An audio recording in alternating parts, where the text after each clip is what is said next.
കർത്താവിൻ്റെ വിലയേറിയ നാമത്തിന് നന്ദിയോടെ സ്തോത്രം ചെയ്യുന്നു. സന്നിഹിതരായിരിക്കുന്ന എല്ലാവർക്കും കർത്താവിൻ്റെ നാമത്തിൽ സ്നേഹവന്ദനങ്ങൾ അറിയിക്കുന്നു.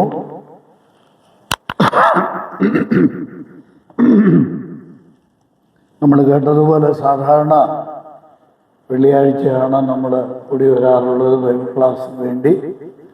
എന്നാൽ ഇന്ന് മുതൽ ശനിയാഴ്ചത്തേക്ക് ക്ലാസ് മാറ്റി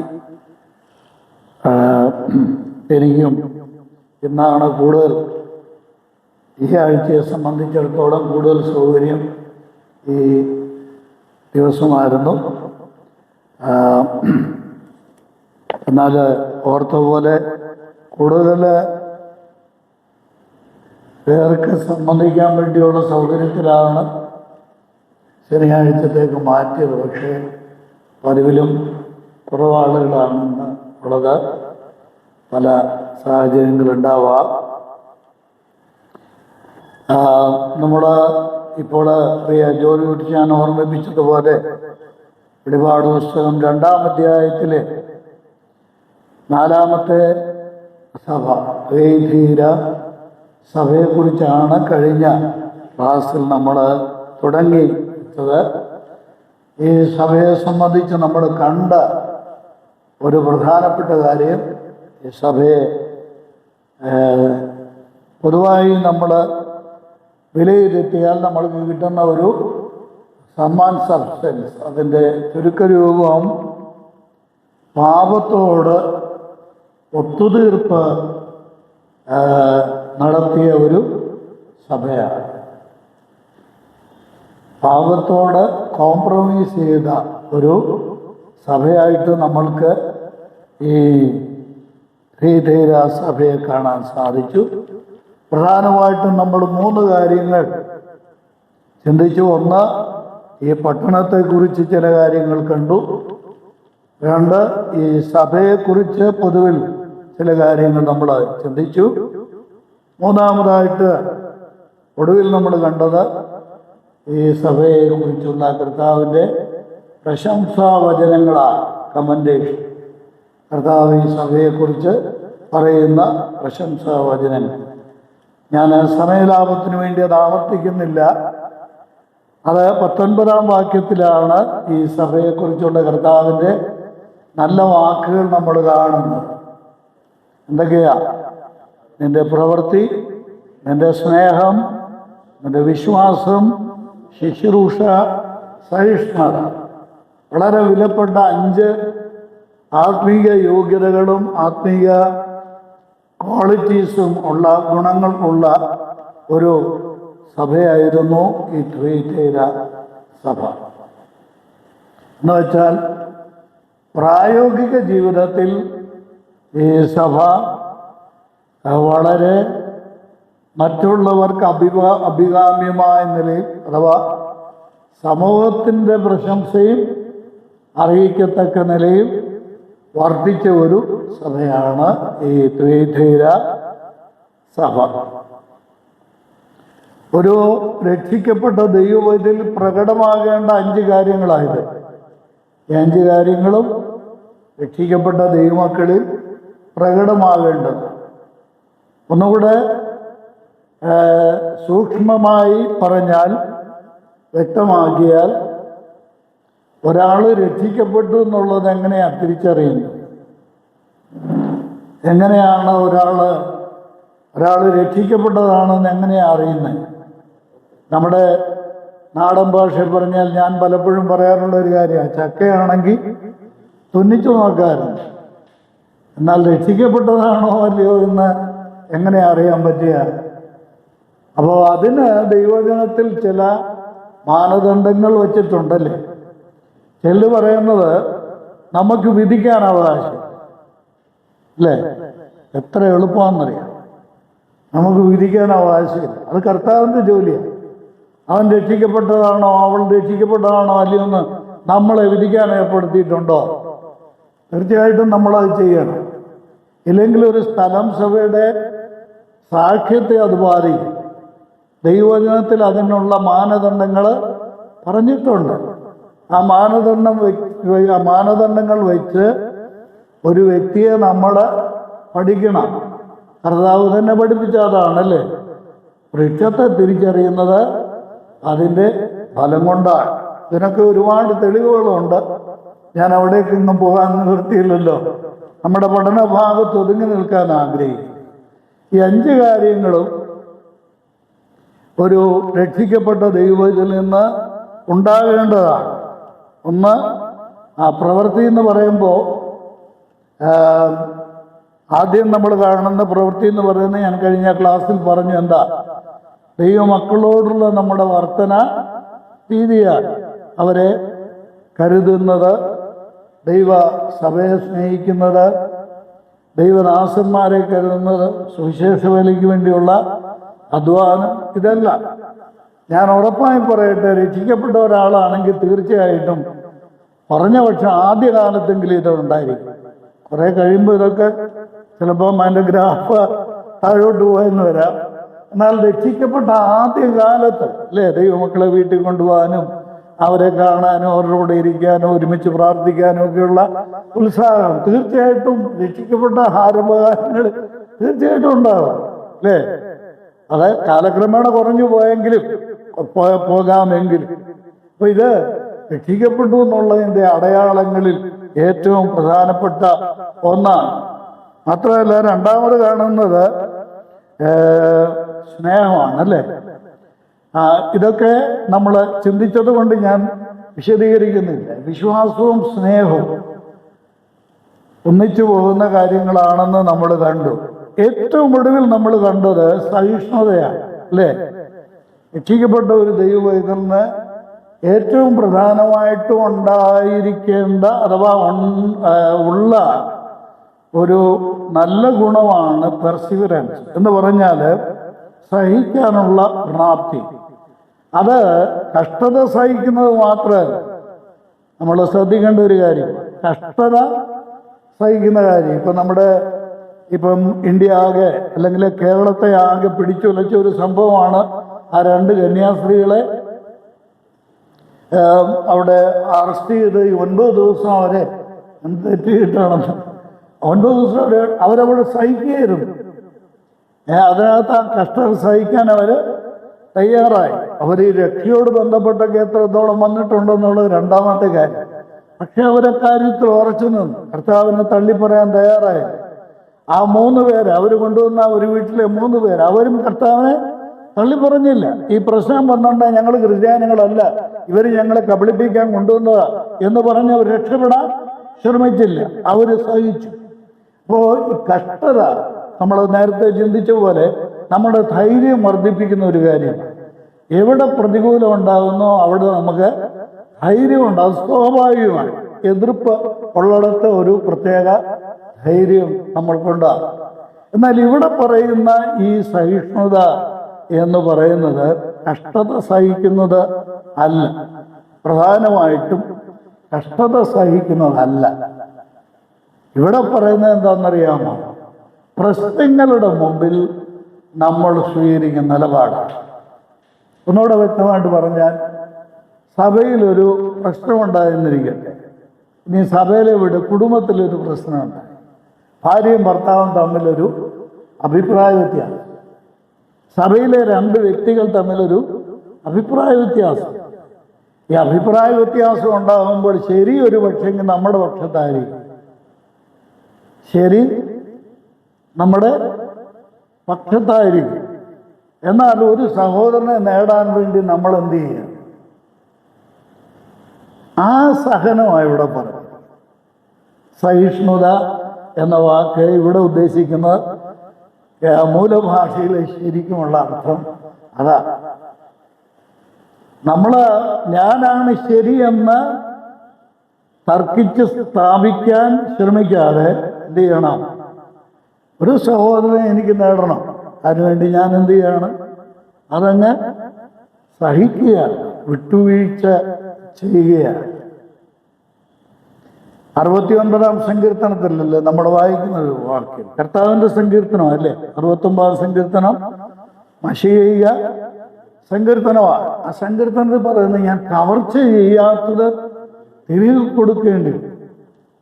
കർത്താവ് മോഷ്ടിച്ചില്ല, കർത്താവിൻ്റെ കവർച്ചയിൽ കൊള്ളമുതലൊന്നും ഇല്ല.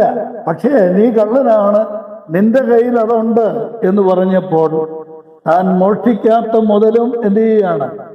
അതുണ്ടാക്കി അവർക്ക് തിരികെ കൊടുക്കാൻ തയ്യാറാകും. ഇതാണ് ക്രിസ്തീയ ജീവിതത്തിലെ സഹനമെന്ന് പറയുന്നത്.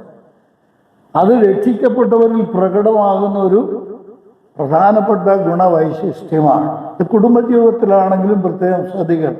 നമ്മുടെ ക്ലാസ്സൊക്കെ പഠിക്കുമ്പോൾ അതൊക്കെ പ്രയോജനം ചെയ്യണം. കുടുംബത്തിൽ ഭർത്തൃ ജീവിതത്തിൽ, കുടുംബജീവിതത്തിൽ, മക്കളോടുള്ള ബന്ധത്തിൽ ഒക്കെ ഒന്ന് സഹിക്കാനൊക്കെയുള്ള പ്രാപ്തി ദൈവമക്കൾക്ക് അനിവാര്യമാണ്. ഇനി നമ്മൾ ചിന്തിക്കാൻ പോകുന്നത് ഈ സഭയെക്കുറിച്ചുള്ള കർത്താവിൻ്റെ കൺസേൺ ആണ്. 4-ാമത്തെ കർത്താവിന് ഈ സഭയെക്കുറിച്ചുള്ള കൺസേൺ എന്നുള്ള വാക്കിന് ഒരു ശരിക്കുമുള്ളതിന് അർത്ഥം പറഞ്ഞാൽ ഇവിടെ ഉദ്ദേശിക്കുന്ന അർത്ഥം ഉത്കണ്ഠയാണ്. കർത്താവിന് ഈ സഭയെക്കുറിച്ച് ഭാരമുണ്ട്. കർത്താവിന് ഈ സഭയെക്കുറിച്ചുള്ള ഭാരം കർത്താവ് അത് അവരോട് നേരിട്ട് പറയുക, കർത്താവ് തന്നെ വ്യക്തമാക്കുക. നോക്കണം, 20 മുതൽ 23 വരെയുള്ള വാക്യങ്ങളിലാണ് അത് പറഞ്ഞിരിക്കുന്നത്. ഈ സഭയെക്കുറിച്ചുള്ള കർത്താവിൻ്റെ ഉത്കണ്ഠ, അല്ലെങ്കിൽ കർത്താവിന് ഇവരെക്കുറിച്ച് പറയാനുള്ള കംപ്ലൈൻറ്റ്, പരാതി 20 മുതൽ 23 വരെയുള്ള വാക്യങ്ങളിൽ അത് രേഖപ്പെടുത്തിയിട്ടുണ്ട്. നമുക്കൊന്ന് വായിക്കാം, എല്ലാവർക്കും ചേർന്ന് വായിക്കാം. എങ്കിലും ദുർനടപ്പാചരിക്കുവാനും വിഗ്രഹാർപ്പിതം തിന്നുവാനും എൻ്റെ ദാസന്മാരെ ഉപദേശിക്കുകയും തെറ്റിച്ചു കളയുകയും ചെയ്യുന്ന ഈസബേൽ എന്ന സ്ത്രീയെ നീ അനുവദിക്കുന്നു എന്നൊരു കുറ്റം നിന്നെക്കുറിച്ച് പറവാൻ ഉണ്ട്. ഞാൻ അവൾക്ക് മാനസാന്തരപ്പെടുവാൻ സമയം കൊടുത്തിട്ടും ഞാൻ അവളെ കിടപ്പിലും അവളുമായി വ്യഭിചരിക്കുന്നവരെ അവളുടെ നടപ്പ് വിട്ട് മാനസാന്തരപ്പെട്ട വലിയ കഷ്ടത്തിലും ആക്കിക്കളയും. അവളുടെ മക്കളെയും ഞാൻ കൊന്നുകളയും. ഞാൻ ഉൾപ്പൂവുകളെയും ഹൃദയങ്ങളെയും ആരായുന്നവനെന്ന് നിങ്ങളുടെ പ്രവർത്തിക്ക് തക്കവണ്ണം പകരം ചെയ്യും. കണ്ടോ, കർത്താവ് ആ സഭയെക്കുറിച്ച് ഉത്കണ്ഠപ്പെടുന്ന കാര്യമാണ്, പരാതിപ്പെടുന്ന കാര്യമാണ് ഇവിടെ നമ്മൾ കാണുന്നത്. വളരെ ഭയത്തോടും വിറയലോടും കൂടെ ഒരർത്ഥത്തിൽ നമ്മൾ വായിക്കുകയും പഠിക്കുകയും ധ്യാനിക്കുകയും ചെയ്യേണ്ട ഒരു ഭാഗം. വളരെ ഭയത്തോട്. ഞാൻ എന്നോട് പറയാം, പൗലോസ് അപ്പോസ്തലന്റെ വാക്കാണ് ഭയത്തോടും വിറയലോടും എന്നുള്ള വാക്ക്. അപ്പോൾ ഈ ഭാഗം നമ്മൾ വായിച്ച് വളരെ ലാഘവത്തോടു കൂടെയാണെങ്കിൽ അത് തെറ്റാണ്. വളരെ ഭയത്തോടും വളരെ ഗൗരവമായിട്ടും വായിക്കേണ്ട, ചിന്തിക്കേണ്ട, പഠിക്കേണ്ട ഒരു പ്രധാനപ്പെട്ട വേദഭാഗമാണ് ഇത്. നമ്മൾ ഇതുവരെ കണ്ടത്, ഈ 19-ാം വാക്യത്തിൽ കണ്ടത്, ആ സഭയെ ബാഹ്യമായിട്ട് നോക്കുന്ന ഒരു ആളാണ്. പുറത്ത് നിന്ന് നോക്കുന്ന ഒരാൾക്ക് വളരെ മനോഹരമായി തോന്നുന്ന ഒരു സഭയാണ്. എല്ലാവരും കേൾക്കുന്നുണ്ടല്ലോ. പുറത്തു നിന്ന് നോക്കിയാൽ ഇനിയും ആ സഭയ്ക്കകത്തുള്ളവർക്കും ഒരു സംതൃപ്തിയുണ്ട്. ഞങ്ങൾ അത്ര പറഞ്ഞവരൊന്നുമല്ല, ഞങ്ങൾ നല്ല പ്രവൃത്തിയുള്ളവരാണ്, പിന്നെ ഞങ്ങൾക്ക് നല്ല സ്നേഹമുണ്ട്, ശുശ്രൂഷയുണ്ട്, ഞങ്ങൾ മോശമൊന്നും അല്ല. അവർക്ക് തന്നെ ഒരു എന്തുണ്ട്, ഒരു സാറ്റിസ്ഫാക്ഷൻ ഉണ്ട്, ഒരു സംതൃപ്തിയുണ്ട്. എന്നാൽ കർത്താവ് ആ സഭയുടെ ഒളിവിടങ്ങളിലേക്ക് തൻ്റെ അഗ്നിജ്വാലയ്ക്കുള്ള കണ്ണുകൾ പായിച്ചു നോക്കിയപ്പോൾ കർത്താവ് വെളിപ്പെടുത്തുന്ന കാര്യമാണ് നമ്മളിവിടെ വായിക്കുന്നത്. വളരെ ശ്രദ്ധിക്കേണ്ട ഒരു കാര്യമാണ്. പുറമേ നോക്കുമ്പോൾ മനുഷ്യ കണ്ണുകൾക്ക് കാണാൻ കഴിയാത്ത കാര്യങ്ങൾ ആരാ കാണുന്നത്? കർത്താവ് ഇവിടെ കാണുകയാണ്. അത് കർത്താവ് ഇവിടെ വ്യക്തമാക്കുന്നുണ്ട്. ഈ സന്ദേശത്തിൽ കർത്താവ് അത് വ്യക്തമാക്കുന്നുണ്ട്. 23-ാം വാക്യത്തിൻ്റെ ഒടുവിൽ പറയുന്നുണ്ട്, ഞാനിത് കാണാൻ കാരണം എന്താണെന്നറിയാം. കർത്താവ് പറയേ, ഞാന് ഉൾപ്പൂവുകളെയും ഹൃദയങ്ങളെയും ആരായുന്നവനെന്ന് സകല സഭകളും അറിയും. ആദ്യം തന്നെ പറയുന്നുണ്ട്, ഈ ദൂത് നൽകുന്നത് ആരാ? അഗ്നിജ്വാലയ്ക്കൊത്ത കണ്ണുകളുള്ള അഗ്നിജ്വാലയ്ക്കൊത്തുള്ള കണ്ണുകൾ വെച്ച് കർത്താവ് കാണുകയാണ്. കണ്ട കാര്യം കർത്താവ് എന്ത് ചെയ്യുന്നില്ല, മറച്ചു വയ്ക്കുന്നില്ല. കർത്താവ് അത് വ്യക്തമാക്കുകയാണ്, കർത്താവ് വെളിപ്പെടുത്തുക. അപ്പോ കർത്താവ് ഇവിടെ ആ കാര്യം പറഞ്ഞിട്ട് പറയുകയാണ്, ലോകം നോക്കുമ്പോൾ നിങ്ങൾ വളരെ നല്ലൊരു സഭയാണ്, നിങ്ങൾക്കും ഒരു ആത്മ സംതൃപ്തി നിങ്ങളെക്കുറിച്ച് ഉണ്ട്. പക്ഷേ ഞാൻ ഹൃദയങ്ങളെയും ഉൾപ്പുകളെയും ശോധന ചെയ്യുന്നവനാണ്. ഈ കർത്താവ് ശോധന ചെയ്യുന്നതിനെ സംബന്ധിച്ച് നിരവധി വചനങ്ങളുണ്ട്. ഞാൻ അവിടോട്ടൊക്കെ പോയാൽ ക്ലാസ്സിൻ്റെ ഒരുപാട് സമയങ്ങൾ നമ്മൾ അതിനു വേണ്ടി ചെലവഴിക്കേണ്ടി വരും. അതുകൊണ്ട് ഞാൻ ചുരുക്കി ഇങ്ങനെ പറയാം. കർത്താവ് ഹൃദയങ്ങളെ ശോധന ചെയ്യുന്നവനാണ്. ഉൾപ്പുകൾ എന്നിവിടെ പറഞ്ഞിരിക്കുന്നത് മറ്റു ചില വേദഭാഗങ്ങൾ ഉപയോഗിച്ചിരിക്കുന്ന ഒരു വാക്കിൻ്റെ വേറൊരു രൂപം. എന്താ? ഇന്ദ്രിയങ്ങളെ ശോധന ചെയ്യുന്നവരാണ്. ശരിക്കും പറഞ്ഞാൽ ഇംഗ്ലീഷ് ബൈബിളിൽ കൊടുത്തിരിക്കുന്ന ഹാർട്ട്സ് ആൻഡ് മൈൻഡ്സ്, കർത്താവ് ശോധന ചെയ്യുന്നത് നമ്മുടെ ഹൃദയങ്ങളെയും നമ്മുടെ മനസ്സിനെയുമാണ്. സഹോദരി സഹോദരന്മാരെ, ഞാൻ വ്യക്തമാക്കട്ടെ, ഈ സ്ഥലം സഭയിലെ വിശ്വാസികളെ, സഭയെന്ന് പറയുമ്പോൾ ആരാ? വിശ്വാസികളുടെ കൂട്ടമാണ്, രക്ഷിക്കപ്പെട്ടവരുടെ കൂട്ടമാണ്. കർത്താവ് ഇവരെ ശോധന ചെയ്തപ്പോൾ അവരുടെ പ്രവൃത്തിയൊക്കെ നമ്മൾ ഭാഗ്യമായിട്ട് കണ്ടതുപോലുള്ള നല്ല പ്രവൃത്തികളുണ്ട്. പക്ഷെ അവരുടെ ഹൃദയം കർത്താവിനോട് നേരുള്ളത് അല്ല. പിന്നെ ആരാധിക്കുന്നുണ്ട്, തിരുവത്താഴത്തിലൊക്കെ പങ്കുകൊള്ളുന്നുണ്ട്. തിരുവത്താഴത്തിൻ്റെ സമയത്ത് നമ്മുടെ മനസ്സിലും ഹൃദയത്തിലൂടെ പോകേണ്ടത്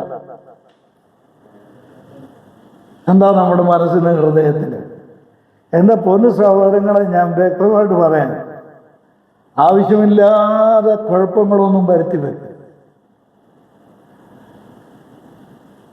അയോഗ്യമായി കർത്താവിൻ്റെ മേശയിൽ പങ്കുകൊള്ളുക എന്ന് പറഞ്ഞാൽ അതിൻ്റെ അർത്ഥം പാപം ചെയ്തിട്ട് വന്ന് ഇതിൽ പങ്കുകൊള്ളുന്നത് മാത്രമല്ല.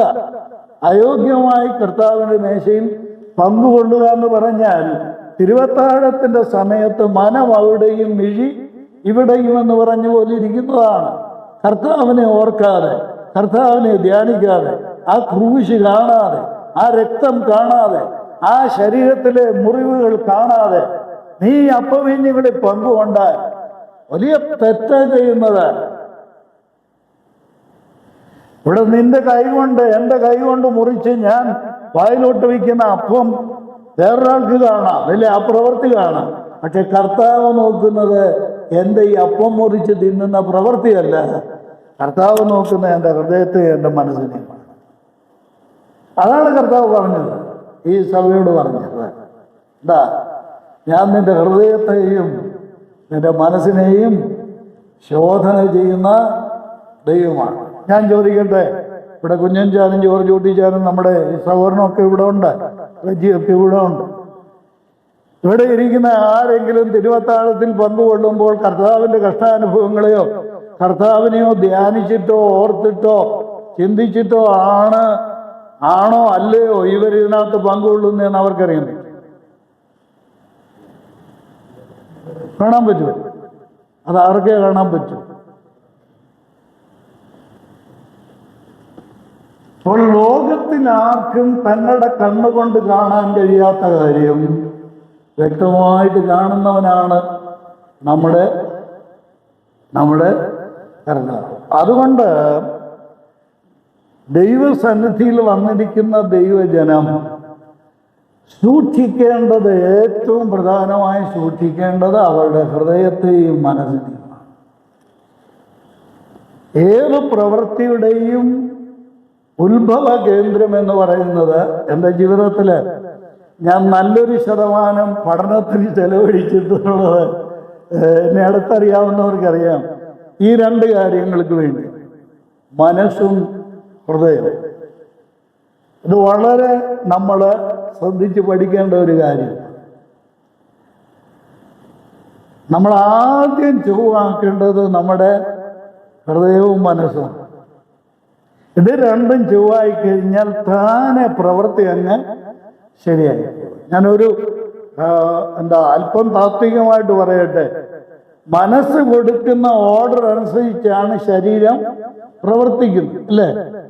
മനസ്സ് കൊടുക്കുന്ന കൽപ്പനയ്ക്കനുസരിച്ചാണ് ശരീരം പ്രവർത്തിക്കുന്നത്. കാലിനോട് പറയാൻ നീ നടക്കാൻ പറഞ്ഞാൽ നടക്കുക, അല്ലെങ്കിൽ കൊതു വന്ന് ശരീരത്തിരുന്ന് അനാവശ്യമായിട്ടിരുന്ന് കടിക്കുകയാണെങ്കിൽ ഈ കൈക്ക് ഓർഡർ കൊടുക്കുന്ന ആരാ? അതുകൊണ്ട് അവിടെ ഒരു ഒരുത്തന്നെ ഇപ്പുണ്ട്, അടിച്ചു കൊന്നേരെന്ന് പറഞ്ഞ് ഓർഡർ കൊടുക്കുന്ന ആരാ? മനസ്സാണ് കൊടുക്കുന്നത്. ഈ മനസ്സ് കൊടുക്കുന്ന ഓർഡർ ഈ കയ്യ് അനുസരിക്കുക എന്നുള്ളതാണ്. ഇതാണ് വലിയൊരു സത്യമാണ്. മനുഷ്യന്റെ ആദ്യ പാപം മുതൽ പിശാച് കൈയാളിയത് എന്താണെന്നറിയാമോ? മനസ്സിനെയാണ്. പ്രായോഗിക സത്യം ഞാൻ വ്യക്തമാക്കുകയാണ്. ഇത് വളരെ ഞാൻ പ്രധാനമായിട്ടും തിരുവഴുത്തിൽ പറഞ്ഞിരിക്കുന്ന ഏറ്റവും പ്രധാനപ്പെട്ട രണ്ട് ഭാഗം ഞാൻ പറയാം. ഫിലിപ്പി ലേഖനത്തിൽ നമ്മൾ എവിടെയും എപ്പോഴും പറയുന്ന ഒരു കാര്യമാണ്, ക്രിസ്തുയേശുവിലുള്ള ഭാവം തന്നെ നിങ്ങൾക്കും ഉണ്ടായിരിക്കട്ടെ എന്ന് പറഞ്ഞാൽ ആ വാക്കിന്റെ അർത്ഥം അറിയാമോ? ക്രിസ്തുയേശുവിലുള്ള ഭാവം എന്ന് പറഞ്ഞാൽ എന്താ? മനസ്സാണ്. അവിടെ മലയാളത്തിൽ ക്രിസ്തുയേശുവിലുള്ള ഭാവം എന്ന് പറഞ്ഞിരിക്കുന്നത് ദ മൈൻഡ് എന്ന് തന്നെ അവിടെ കൊടുത്തത്. The mind of Christ Jesus. ക്രിസ്തുയേശുവിന്റെ മനസ്സ് നിങ്ങൾക്കുണ്ടായിരിക്കട്ടെ. ഒരു വാക്യം ഒന്ന് എടുത്തു നോക്കൂ. ഇനി അങ്ങനെ ഉണ്ടോ ഇല്ലയോ എന്നുള്ള സംശയം വരാതിരിക്കാൻ വേണ്ടിയാണ് ഞാൻ എടുത്തു നോക്കാൻ പറഞ്ഞത്. കൊരിന്ത്യർക്ക് എഴുതിയ 1-ാം ലേഖനം 2-ാം അധ്യായത്തിന്റെ ഒടുവിലത്തെ വാക്യം നോക്കിയേ. 1 കൊരിന്ത്യർ 2-ാം അധ്യായത്തിന്റെ ഒടുവിലത്തെ 16-ാമത്തെ വാക്യം എഴുതുന്നതിനിടയ്ക്ക് അതൊന്ന് വായിക്കൂടെ ചെയ്തു. എന്താ ആ വാക്യം? എന്താ? ഒടുവിലത്തെ വാചകം പറഞ്ഞാൽ മതി. എന്താ? നാമോ ക്രിസ്തുവിന്റെ മനസ്സുള്ളവരാകുന്നു. നോക്കിയേ, ഫിലിപ്പി ലേഖനത്തിൽ പറഞ്ഞു ക്രിസ്തുയേശുവിന്റെ ഭാവം, അല്ല ക്രിസ്തുയേശുവിന്റെ മനസ്സ് നിങ്ങൾക്ക് ഉണ്ടായിരിക്കട്ടെ എന്ന് പറഞ്ഞു. ഇവിടെ പറയുന്നത് എന്താ? ഉണ്ടായിരിക്കട്ടെ എന്നല്ല, പിന്നെ ഉണ്ടായിരിക്കട്ടെ എന്നാണോ? ക്രിസ്തുയേശുവിന്റെ മനസ്സ് നിങ്ങൾക്കുണ്ടായിരിക്കണമെന്നാണോ? ആണോ? അല്ല, പിന്നെ ക്രിസ്തുയേശുവിന്റെ മനസ്സ് നിങ്ങൾക്കുണ്ട്. ക്രിസ്തുവിന്റെ മനസ്സുണ്ട്. ഞാൻ വ്യക്തമായി പറയട്ടെ, ക്രിസ്തുവിന്റെ മനസ്സ് എപ്പോ കിട്ടുന്നതെന്നറിയാമോ?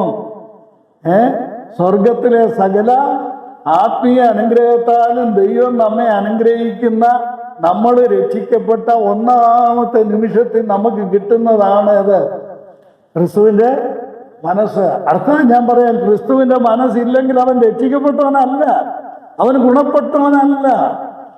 ഇതൊക്കെ വലിയ പഠനമാണ് കേട്ടോ. ഞാൻ അതുകൊണ്ടാണ് പറഞ്ഞ എൻ്റെ ആയുസിന്റെ നല്ലൊരു ഭാഗമൊക്കെ ഇതിനു വേണ്ടി ഞാൻ ചെലവഴിച്ച. കർത്താവിന്റെ മനസ്സ് നമുക്ക് കിട്ടുന്ന ഒരു അനുഗ്രഹമായപ്പോൾ, രക്ഷിക്കപ്പെടുമ്പോൾ നമ്മൾക്ക് ലഭിക്കുന്ന അനുഗ്രഹങ്ങളിൽ ഒന്നാണ്. ആ മനസ്സ് നമ്മുടെ ചുടുകാട്ടിലോട്ട് നമ്മളെ എടുക്കുന്നിടം വരെ, സിയോൻകുന്ന് സഭയുടെ സെമിട്രിയിലേക്ക് എടുക്കുന്നിടം വരെ ആ മനസ്സ് നമ്മൾ എന്ത് ചെയ്യണം? നിലനിർത്തണം. ആ മനസ്സിൽ ക്രിസ്തുയേശുവിന്റെ മനസ്സ് ഉണ്ടായിരിക്കട്ടെ എന്ന് പറഞ്ഞതിന്റെ കാരണം എന്താണെന്ന് അറിയാമോ? പിശാചിന്റെ ആക്രമണം എപ്പോഴും എവിടെയാ? ഈ മനസ്സിനോടാണ്. അതുകൊണ്ടാണ് ഞാൻ പറഞ്ഞത് 2-ാമത്തെ വചനം. ഇതിപ്പോ 1. 2-ാമത്തെ വചനം നോക്കിയേ. 2 കൊരിന്ത്യർ 11-ാം അധ്യായത്തിന്റെ 2-ാം വാക്യം. കൊരിന്ത്യർക്ക് എഴുതിയ 2-ാം ലേഖനം 11-ാം അധ്യായം 2-ാം വാക്യം. എന്താ? സർപ്പം ഉപായത്താൽ, അല്ലേ? 2-ാം വാക്യല്ലേ? സർപ്പം ഹവ്വയെ ഉപായത്താൽ ചതിച്ചതുപോലെ ക്രിസ്തുവിനോടുള്ള നിർമ്മലതയും ഏകാഗ്രതയും വിട്ട് നിങ്ങളുടെ മനസ്സ് വഷളായി പോകുമോ എന്ന് ഞാൻ ഭയപ്പെടുന്നു. ക്രിസ്തുവിന്റെ മനസ്സ് നമ്മൾക്ക് ലഭിച്ച അനുഗ്രഹമാണ് അല്ലേ? ഈ മനസ്സിനെ വഷളാക്കുക എന്നുള്ളതാണ് ആരുടെ പരിപാടി? ഒരു ദൈവവൈതൽ പാപം ചെയ്യുന്നതിന്റെ കാരണം എന്താ? ഒരു ദൈവവൈതൽ അരുതാത്ത കാര്യങ്ങളിൽ ഏർപ്പെടുന്നതെങ്കിൽ അതിന്റെ കാരണം എന്താ? ഇവിടെ ക്ലിയറാണ്, വളരെ വ്യക്തമാണ് സഹോദരങ്ങളെ. കർത്താവ് നമ്മളെ സഹായിക്കട്ടെ. അതിന്റെ കാരണം ക്രിസ്തു നമ്മൾക്ക് നൽകിയ ആ മനസ്സിനകത്ത് ആർക്കിടം കൊടുക്കുകയാണ്? പിശാചിന് പ്രവർത്തിക്കുവാൻ ഇടം കൊടുക്കുക. അവിടെയാണ് ക്രിസ്തുവിനോടുള്ള ഏകാഗ്രതയും ആ രണ്ട് വാക്ക് മറന്നു പോവുക. നമ്മുടെ മനസ്സ് എവിടെയാ ഉറപ്പിച്ചു വെക്കേണ്ടത്? ഏകാഗ്രത എന്ന് പറഞ്ഞാൽ എന്താ?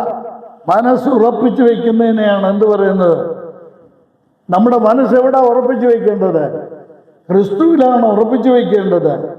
പിന്നെ ആ മനസ്സ് എന്ത് ചെയ്യുക? ക്രിസ്തുവിനോടുള്ള ഏകാഗ്രതയും നിർമ്മലതയും വിട്ട് എന്ത് ചെയ്യുക? എത്ര നല്ലൊരു വാക്കാണെന്നറിയാം. നല്ലതെന്ന് പറഞ്ഞാൽ എത്ര ആപ്റ്റായിട്ടുള്ള ഒരു വാക്കാണ് മലയാളത്തിൽ ഉപയോഗിച്ചിരിക്കുന്നത്. എന്താ? വഷളായില്ല. ഈ വഷളത്വത്തിന്റെ കാരണം എന്താ? തുയൈധൈര സഭയിലെ വഷളത്വത്തിന്റെ കാരണം കണ്ടോ?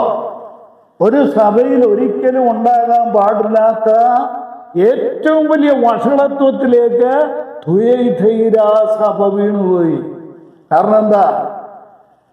ആ മനസ്സിൽ പിശാചിന് പ്രവർത്തിക്കുവാനുള്ള അവസരം നൽകിയതാണ്. അതുകൊണ്ട് നമ്മൾ പ്രത്യേകം ശ്രദ്ധിക്കേണ്ടത്, രക്ഷിക്കപ്പെട്ട ദൈവമക്കളോട്, പ്രത്യേകിച്ച് യുവതി യുവാക്കന്മാരോടൊക്കെ പറയുകയാണ്, പ്രായമായി കഴിയുമ്പോൾ നമ്മളുടെ ചിന്തയും നമ്മുടെ ഈ നിരൂപണവും നമ്മുടെ സങ്കല്പവും നമ്മുടെ ഭാവനയും നമ്മുടെ കാഴ്ചപ്പാടും എല്ലാം ദൈവത്തിൽ ഓട്ടോമാറ്റിക്കായിട്ട് ദൈവത്തിൽ അങ്ങ് കേന്ദ്രീകൃതമായിക്കൊള്ളും. ലോക ചിന്തകളിൽ നിന്ന് അങ്ങ് മാറും. ജഡീയമായ ചിന്തകളൊക്കെ എന്ത് ചെയ്യും? അങ്ങ് ഒഴിവാക്കിയിട്ട് അത് ഒരു മെച്യൂരിറ്റിയിലേക്ക് വരുമ്പോൾ, പ്രായമാകുമ്പോൾ സ്വാഭാവികമായിട്ടുണ്ടാകും. എന്നാൽ ഏറ്റവും അധികം പിശാച് ചൂഷണം ചെയ്യുന്നത് യുവതി യുവാക്കന്മാരെയാണ്. യുവത്വത്തിലുള്ള, അതുപോലെ തന്നെ ഈ മധ്യവയസ്കതയിലുള്ള ആ പ്രായത്തിലുള്ളവരെയാണ് പിശാച് ഏറ്റവും അധികം, അവരുടെ മനസ്സിനെയാണ് പിശാച് ഏറ്റവും അധികം ആക്രമിക്കുക. ഞാൻ മുന്നോട്ട് പോകട്ടെ.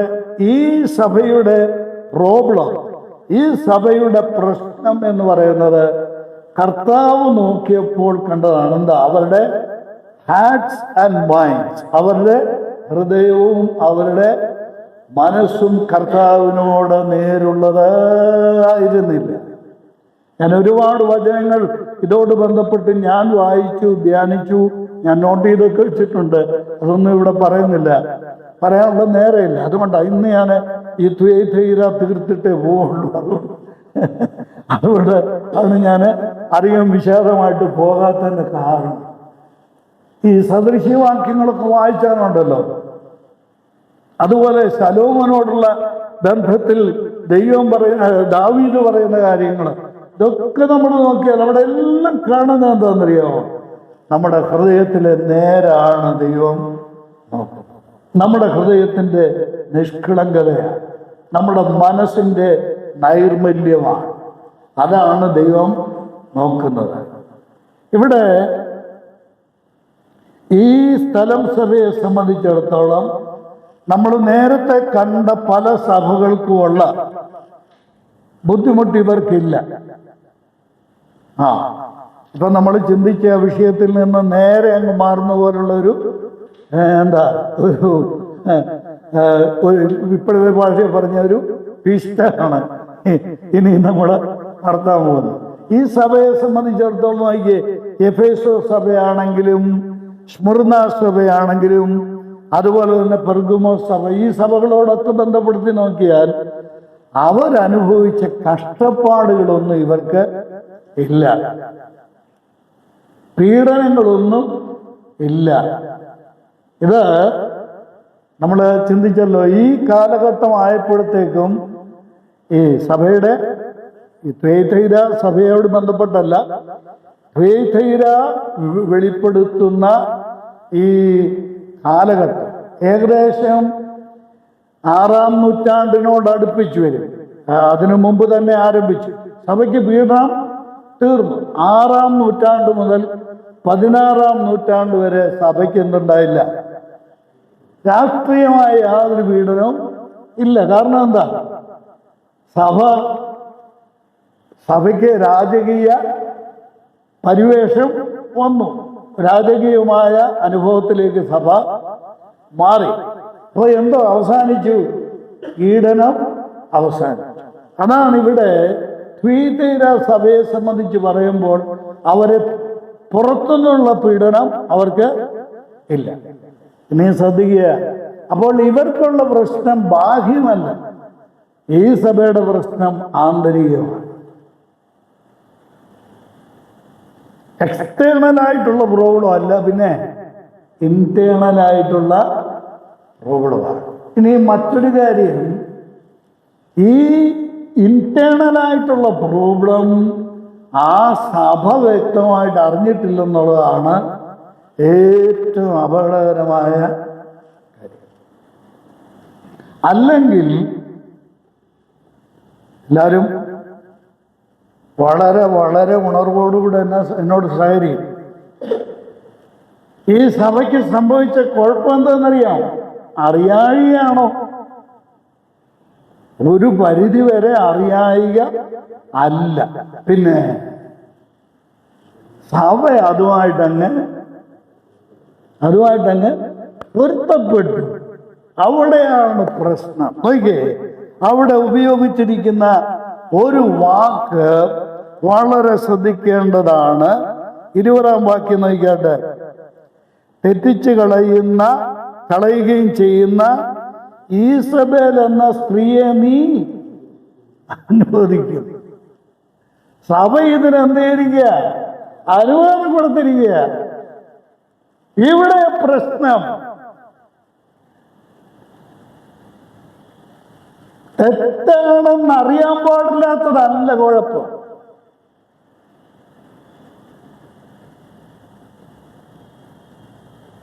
അപകടകരമായ കാര്യം എന്തെന്നറിയാമോ? തെറ്റാണ് എന്നറിഞ്ഞുകൊണ്ട് തന്നെ അതിനെന്ത് ചെയ്യാ?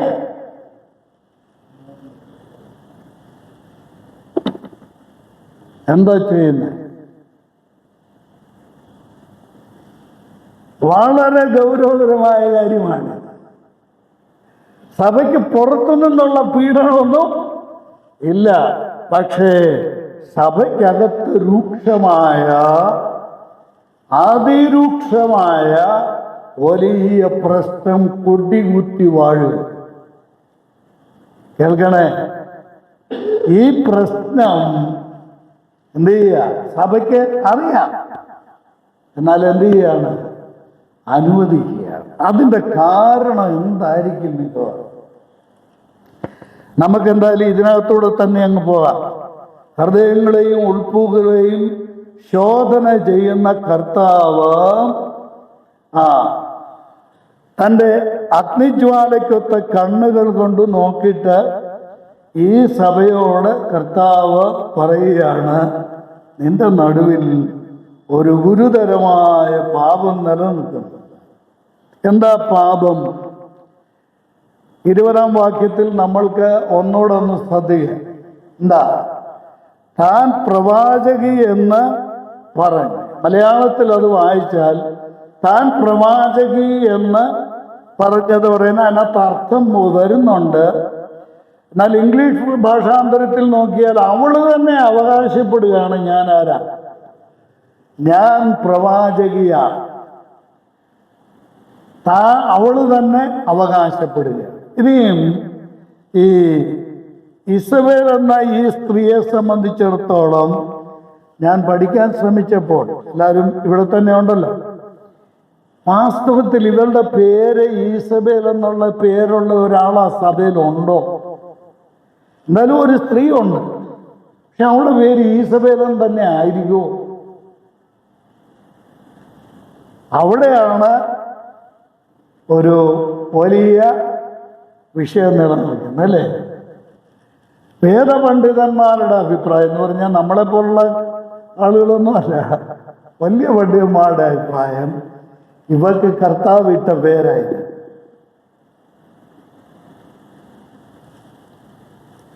ഒരുപക്ഷെങ്കിൽ അത് ശരിയാകാനുള്ള സാധ്യതയും ഉണ്ട്.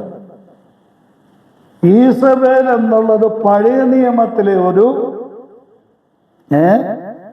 പഴയ നിയമത്തിൽ വ്യക്തമാക്കപ്പെടുന്ന ഒരു സ്ത്രീയാണ്. ആ സ്ത്രീ ചെയ്ത പാപമാണ് ഈ സഭയിൽ ആര് ചെയ്യുന്നത്? ഈ സ്ത്രീ ശ്രദ്ധിക്കണേ, ഈ സ്ത്രീ ചെയ്യുന്നത്.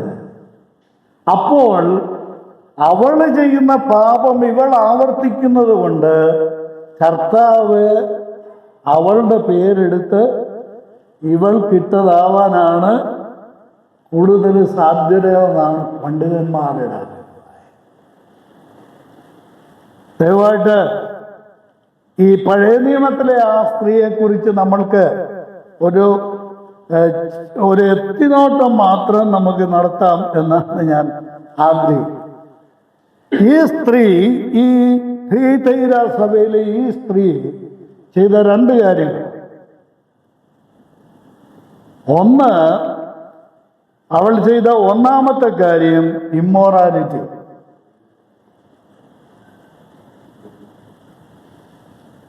ഞാനെങ്ങനെ എൻ്റെ സഹോദരി സഹോദരന്മാരുടെയും കുഞ്ഞുങ്ങളുടെയും മുമ്പിൽ നിന്ന് അത് പച്ച തെളിച്ചങ്ങ് പറയുക എന്ന് പറയുന്നത്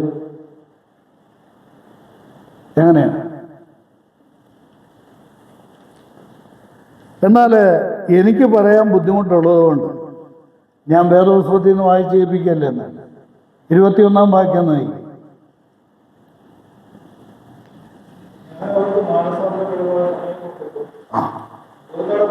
ദുർനടപ്പ് വിട്ട്, ഇമ്മോറാലിറ്റി, ദുർനടപ്പ്. നീ നോക്കുക 22 വാക്യത്തിൽ നോക്കി. ഞാൻ അവളെ കിടപ്പിലും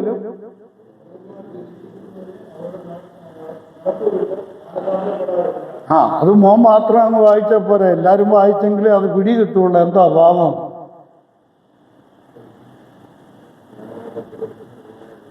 എനിക്കിവിടെ തുറന്ന് പറയാൻ പറ്റുമോ പ്രിയപ്പെട്ടവരെ?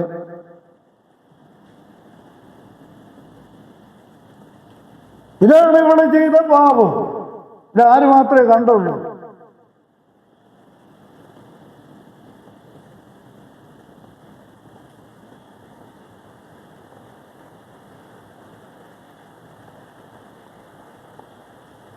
ഞാൻ മിണ്ടാ എന്താ പറയുന്നതെന്ന് ഓർത്താ മിണ്ടായി. രണ്ടാമത് ഇവിടെ പറഞ്ഞിരിക്കുന്ന കാര്യം നോക്കിയേ. അവൾ ചെയ്ത രണ്ടാമത്തെ കാര്യം എന്താ? ഒന്ന്, ദുർനടപ്പാചരിച്ചു. 2, വിഗ്രഹാർപ്പിതം തിന്നുവാൻ സഭയിലെ വിശ്വാസികളെ ഉപദേശിച്ചു. അവിടെ കൊടുത്തിരിക്കുന്ന വാക്ക് നിങ്ങൾ ശ്രദ്ധിച്ച്. എന്റെ ദാസന്മാരെ എന്ത് ചെയ്തു എന്നാ? ഉപദേശിച്ചു. ഇവൾക്ക് ആരാ അധികാരം കൊടുത്തത്? സ്ത്രീക്ക് സഭയെ ഉപദേശിക്കാനുള്ള അധികാരം എവിടെ?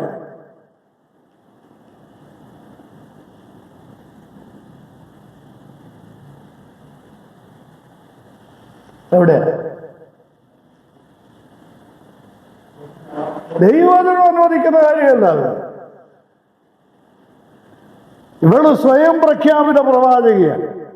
അവള് തന്നെ പറയാം, ഞാൻ ആരാ? ഞാൻ ഇവിടുത്തെ പ്രവാചക, ഞാൻ ഉപദേഷ്ട.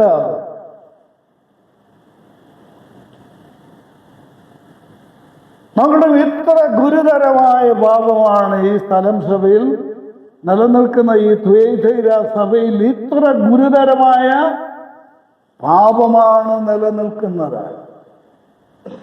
ഈ പാപം പഴയ നിയമത്തിലെ ഈസബേലിന്റെ പാപമാണ്. നമുക്ക് ആ വചനം മാത്രം നോക്കാം. ഈ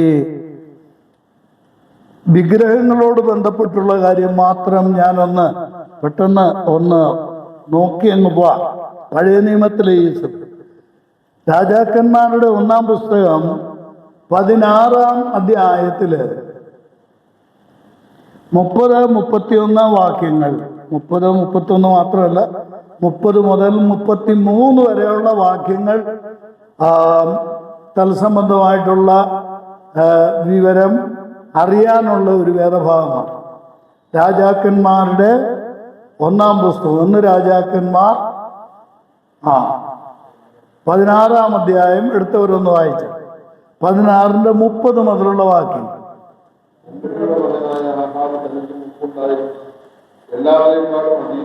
ഇത് ഇസ്രായേലിൽ ഒരു രാജാവാണ്. ആ രാജാവിനെ കുറിച്ച് എന്താ അവരുടെ പേര്? ആഹാബ്. അയ്യോ, പഴയ നിയമത്തില് നമ്മൾ പഠിച്ചാൽ ഏറ്റവും ദുഷ്ടനായ രാജാവ്. അതൊന്നുകൂടെ ഒന്ന് വായിച്ച അവിടെ, അപ്പൊ അതിന്റെ ഗൗരവം മനസ്സിലാവും. 30-ാം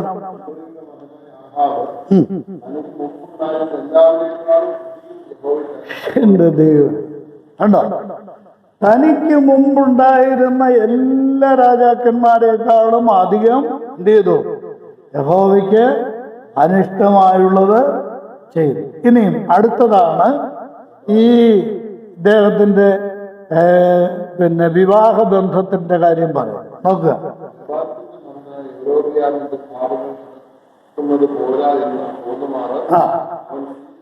അവൻ സീദോന്യ രാജാവായ ഏത്മാലിന്റെ മകളായ ഈസബേലിനെ എന്ത് ചെയ്തു? ഭാര്യയായി പരിഗ്രഹിക്കുകയും ബാലിനെ ചെന്ന് സേവിച്ച് നമസ്കരിക്കുകയും ചെയ്തു. കണ്ടോ വിഗ്രഹ സേവ? ഈ വിഗ്രഹ ആരാധനയിലേക്ക് തന്റെ ഭർത്താവായ ആഹാബിനെ കൊണ്ടുപോയതാരാ? ഈസബേൽ. സാധാരണ പലരും ഇത് ഭാഷാപരമായ ഒരു കറക്ഷനോടെ ഞാൻ നടത്തിക്കൂടെ. പല ഇസബേൽ എന്നാ പറയുന്നത്. ഇസബേൽ അല്ല കേട്ടോ, ഈസബേലാണ്.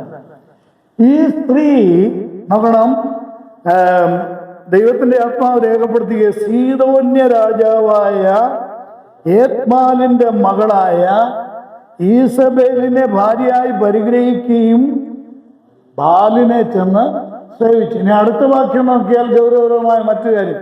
ബാലിനെ ചെന്ന് സേവിക്കുക മാത്രമല്ല, പിന്നെ ബാലിന് വേണ്ടിയുള്ള ക്ഷേത്രങ്ങൾ അല്ലേ, അശേര പ്രതിഷ്ഠകൾ, ബാലിന്റെ അശേര പ്രതിഷ്ഠകൾ ഉണ്ടാക്കി. അങ്ങനെ ആഹാബ് ഇസ്രായേലിന്റെ ദൈവമായ യഹോവയെ കോപിപ്പിക്കത്തക്കവണ്ണം തനിക്ക് മുമ്പുണ്ടായിരുന്ന എല്ലാ ഇസ്രായേൽ രാജാക്കന്മാരെക്കാളും അധികം ദോഷം പ്രവർത്തിച്ചു. പ്ലീസ് എല്ലാവരും വചനമൊക്കെ നോക്കിയിരിക്കണേ. ഏറ്റവും ഇസ്രായേലിയ ചരിത്രത്തിൽ ഇസ്രായേലും രണ്ടായിട്ട് രാജ്യം വിയോജിക്കപ്പെട്ടു അല്ലേ. വടക്കേ രാജ്യം ഇസ്രായേൽ, പിന്നെ തെക്കേ രാജ്യം യഹൂദ. ഇസ്രായേൽ രാജാക്കന്മാർ മിക്കവാറും എല്ലാവരും തന്നെ ദൈവത്തിന്റെ ഇഷ്ടത്തിന് വിരുദ്ധമായി ജീവിച്ചവരാണ്. മിക്കവാറും എല്ലാവരും തന്നെ. അവരുടെ ഇടയിൽ ഈ ആഹാബിന്റെ കാലത്ത് അവരുടെ മധ്യത്തിൽ ദൈവം എഴുന്നേൽപ്പിച്ച പ്രവാചകനാണ് ഏലിയ പ്രവാചകൻ. ഏലിയാവിനെ ദൈവം അവരുടെ മധ്യത്തിൽ എഴുന്നേൽപ്പിച്ചതാണ്. നമ്മളത് ചിന്തിക്കേണ്ടി വരും. നമുക്ക് പെട്ടെന്ന് അത് നോക്കാം. ഇവിടെ നോക്കണം, ഈ കാലഘട്ടത്തിൽ ഈ ആഹാബ് എന്ന് പറഞ്ഞ രാജാവ് ഒരു വിജാതീയ സ്ത്രീയെ വിവാഹം കഴിക്കുക മാത്രമല്ല, ആ വിവാഹത്തെ തുടർന്ന് അദ്ദേഹം ക്ഷേത്രം നിർമ്മിക്കുകയും ബാലിന് യാഗപീഠങ്ങൾ പണിയുകയും അശേര പ്രതിഷ്ഠകൾ നിർമ്മിക്കുകയും ചെയ്തിട്ട് ജനത്തെയും തൻ്റെ ഭർത്താവിനെ എങ്ങോട്ട് വിട്ടിരിക്കുക? ഇതേ പാപം തന്നെയാണ് തുയൈധൈര സഭയിലെ ഈസബേൽ ചെയ്തത്. ഞാൻ വളരെ ഭയത്തോടുകൂടെ ഞാൻ പറയട്ടെ, ഇവിടെ ശ്രദ്ധിക്കേണ്ട ഒരു കാര്യമുണ്ട്. വശീകരണം, സ്ത്രീയുടെ വശീകരണം, ഇതൊരു വലിയ സ്വാധീനമാണ്. അതുകൊണ്ട് എൻ്റെ പ്രിയ സഹോദരീ സഹോദരന്മാർ, മക്കൾക്കൊക്കെ വിവാഹം ആലോചിക്കുമ്പോൾ വളരെ സൂക്ഷിച്ചോണ്ട്.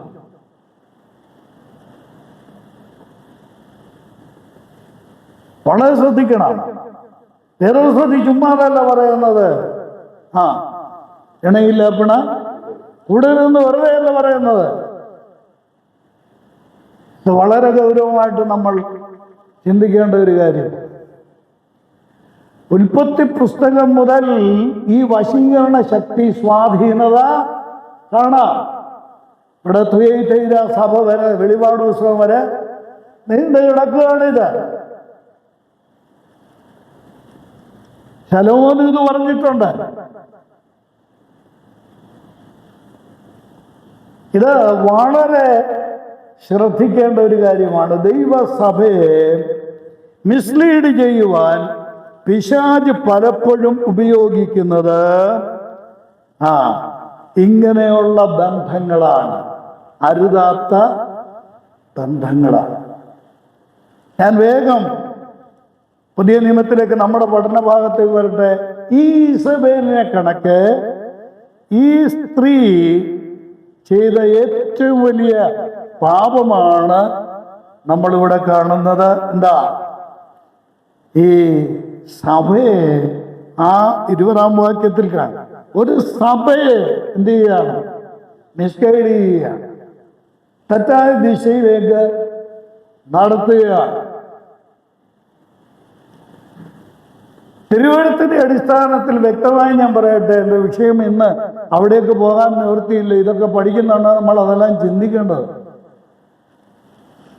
സ്ഥലം സഭയോട് ബന്ധപ്പെട്ട് ലീഡർഷിപ്പിലേക്ക് ദൈവം സഹോദരിമാരെ ഉദ്ദേശിച്ചിട്ടില്ല, അവരെ അസൈൻ ചെയ്തിട്ടില്ല. ഒരു സഹോദരിക്ക് സഹോദരിമാരുടെ മധ്യത്തിൽ ശുശ്രൂഷ ചെയ്യുക. പക്ഷേ ഒരു സഹോദരിക്കൊരിക്കലും സഹോദരന്മാരുള്ള സഭയിൽ ശുശ്രൂഷിക്കുവാനോ ഉപദേശിക്കുവാനോ പഠിപ്പിക്കുവാനോ ദൈവവചനം അനുവദിക്കുന്നില്ല. ഞാൻ ആ വാക്യം ഒന്ന് വായിച്ചു പോകാം. തീമോഥെയോസിന് എഴുതിയ 1-ാം ലേഖനം 2-ാം അധ്യായം. പൗലോസ് അപ്പോസ്തലൻ പറയുന്ന ആ ഉപദേശ സത്യത്തിന്റെ നഗ്നമായ ലംഘനമാണ് ഥുയൈര സഭയിൽ നടന്നത്. 1 തീമോഥെയോസ് 2-ാം അധ്യായത്തില് ഒരു സ്ഥലം സഭയിൽ നടക്കേണ്ടത് എങ്ങനെയാണ്, എന്തെല്ലാം കാര്യങ്ങളാണ്. ഇടയലേഖനങ്ങളിൽ ഒന്നാണ് തീമോഥെയോസിന്റെ ഇടയലേഖനത്തിലെ വിഷയം എന്താണെന്നറിയാമോ? ഒരു അസംബ്ലി എങ്ങനെയാണ് നടത്തേണ്ടത്, നയിക്കേണ്ടത്, നടത്തേണ്ടത്. ഇത് രണ്ടുമാണ് ഇടയലേഖനങ്ങളിൽ പറഞ്ഞിരിക്കുന്നത്. 1ഉം 2ഉം തീമോഥെയോസിന് എഴുതിയ ലേഖനവും പിന്നെ തീത്തോസിന് എഴുതിയ ലേഖനം. ഈ 3 ലേഖനമാണ് എന്ത്? ഇടയ ലേഖനം. ഈ ഇടയലേഖനം വായിച്ച് ഈ ഇടയലേഖനം പഠിക്കണം. പഠിച്ചിട്ട് വേണം സഭ നടക്കാനും സഭയെ നടത്താനും. ഇത് രണ്ടും വളരെ പ്രധാനപ്പെട്ട കാര്യമാണ്. ഇനി 2-ാം അധ്യായത്തിൽ 1 തീമോഥെയോസ് 2-ാം അധ്യായത്തിന്റെ ആദ്യത്തെ 7 വരെയുള്ള വാക്യങ്ങൾ നിങ്ങൾ വായിച്ചാൽ അവിടെ പ്രാർത്ഥനയോട് ബന്ധപ്പെട്ടാണ് നിർദ്ദേശം നടത്തുന്നത്. പ്രാർത്ഥന. ആ പ്രാർത്ഥനയുടെ പേരെന്താണെന്നറിയാം? ഞാൻ ഈ ഓരോ വിഷയങ്ങൾ ഇങ്ങനെ പറഞ്ഞു പോകുമ്പോൾ അതിൻ്റെ പ്രാധാന്യം ഒരിക്കലും വിട്ടുപോയൊരു ഉപവിഷയമായിട്ട് പറയുന്നെങ്കിലും അത് നമ്മൾ പഠിക്കുന്ന ആ പാഠത്തോട് വളരെ ചേർന്ന് നിൽക്കുന്നതാണ്. ഇവിടെ പ്രാർത്ഥനയാണ്. ഈ പ്രാർത്ഥന എന്നുള്ളത് ഇവിടെ പറഞ്ഞിരിക്കുന്ന പ്രാർത്ഥന കോൺഗ്രിഗേഷണൽ പ്രെയറാണ്. സഭയൊന്നിച്ചു ചേർന്നുള്ള പ്രാർത്ഥനയാണ്. പേഴ്സണൽ പ്രെയർ അല്ല, ഒരു വ്യക്തിപരമായ പ്രാർത്ഥന അല്ല. പിന്നെ സഭയുടെ പ്രാർത്ഥന കൂടിവരവാണ്. അത് തുടങ്ങുന്നത് തന്നെ ഏതൊക്കെ വിഷയത്തിന് വേണ്ടി പ്രാർത്ഥിക്കണമെന്ന് പറഞ്ഞുകൊണ്ടാണ്. എന്നിട്ട് തൊട്ട് അടുത്ത് പൗലോസ് അപ്പോസ്തലൻ പറയുന്ന ഏറ്റവും പ്രധാനപ്പെട്ട കാര്യങ്ങൾ നോക്കണം. പുരുഷന്മാർ, സ്ത്രീകൾ, അവരുടെ റോളാണ് അടുത്ത് പറഞ്ഞിരിക്കുന്നത്. പുരുഷന്മാർ എന്ത് ചെയ്യണം, സ്ത്രീകൾ എങ്ങനെ ആയിരിക്കണം നോക്കണം. 8-ാം വാക്യം. പുരുഷന്മാരെന്ത് ചെയ്യണം? എല്ലായിടത്തും കോപവും വാഗ്വാദവും വിട്ടകന്ന വിശുദ്ധ കൈകളെ ഉയർത്തി പുരുഷന്മാർ പ്രാർത്ഥിക്കണം. കണ്ടല്ലോ. എന്നാൽ 9-ാം വാക്യം നോക്കിയേ. സ്ത്രീകൾ എന്ത് ചെയ്യണം? യോഗ്യമായ വസ്ത്രം ധരിച്ച് ലജ്ജാശീലത്തോടും സുബോധത്തോടും കൂടെ തങ്ങളെ തന്നെ അലങ്കരിക്കണം. പിന്നെ തലമുടി ഒരു സ്ഥലം, സഭയിൽ ഒരു സ്ത്രീ ആരായിരിക്കണം, അവിടെ പെരുമാറ്റം എങ്ങനെയായിരിക്കണം, ഇതാണ് ഇവിടെ പറഞ്ഞിരിക്കുന്നത്. ഒരു സ്ത്രീയുടെ റോളാണ് ഇവിടെ പറഞ്ഞിരിക്കുന്നത്. ഇനി നോക്കുക, അതിന്റെ 11-ാം വാക്യം നോക്കിയാട്ടെ. സ്ത്രീ എന്ത് ചെയ്യണം? മൗനമായിരുന്ന പൂർണ്ണ അനുസരണത്തോടുകൂടെ പഠിക്കട്ടെ. മൗനമായിരിക്കുവാനല്ല, അതെന്ത് ചെയ്യരുത്? ഉപദേശിക്കുവാനോ പുരുഷന്റെ മേൽ അധികാരം നടത്തുവാനോ ഞാൻ സ്ത്രീ അനുവദിക്കുന്നില്ല. ഇത് പൗലോസ് പറയാനുള്ള ന്യായവാദമാണ്. അടുത്ത് പറയുന്നത് സൃഷ്ടിയുടെ ക്രമം ആദ്യം പറയുന്നു. ആദ്യം സൃഷ്ടിച്ചത് ആരെയാ? ആദാമിനെ. അതുകൊണ്ട് എന്ത് ചെയ്യണം? കൂടിവരവിൽ ആർക്കാ സ്ഥാനം?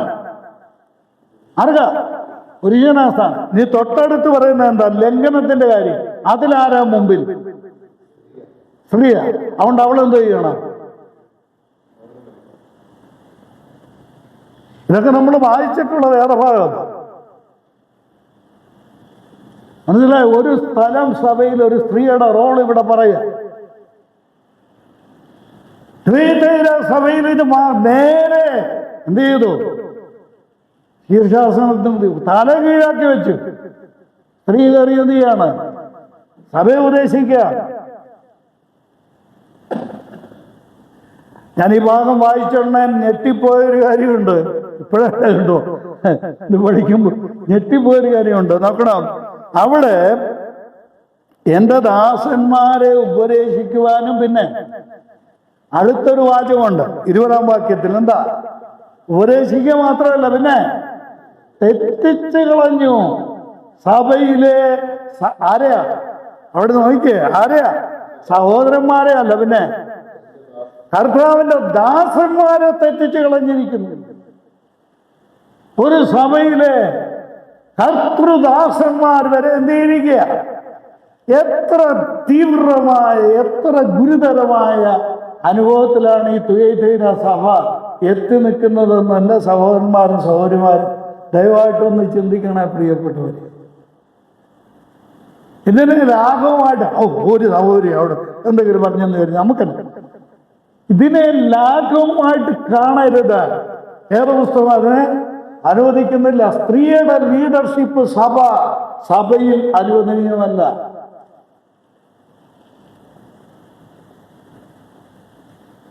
ഞാൻ ബ്രദറൻകാരുടെ ഉപദേശം ശരിക്കും 100% വചനവുമായിട്ട് യോജിക്കുന്നതാണെന്ന് പൂർണ്ണമായിട്ട്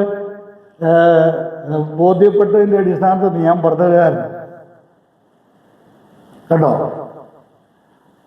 അല്ലാതെ അന്നും എനിക്ക് അമേരിക്കയിൽ നിന്ന് ഡയറക്റ്റ് ഡോളർ വരുന്ന സമയത്താണ്, എനിക്ക് സപ്പോർട്ട് വരുന്ന സമയത്താണ് ഞാൻ ബ്രദറൻകാരനാകുന്നത്.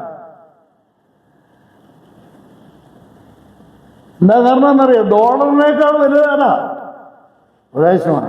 ഈ വളരെ കടഞ്ഞെടുത്ത കൃത്യമായ ഉപദേശം ദൈവത്തിൽ പറഞ്ഞു, വചനവിരുദ്ധമായ രീതി ഇന്ന് പലയിടത്തും നിലനിൽക്കുകയാണ്. നമ്മുടെ കുഞ്ഞുങ്ങൾ പലരും, ക്ഷമിച്ചില്ലെങ്കിലും കുഴപ്പമൊന്നുമില്ല, ഞാൻ അങ്ങ് പറയുക, നമ്മുടെ കൂടി വരെ അവർക്ക് ഇഷ്ടമല്ല.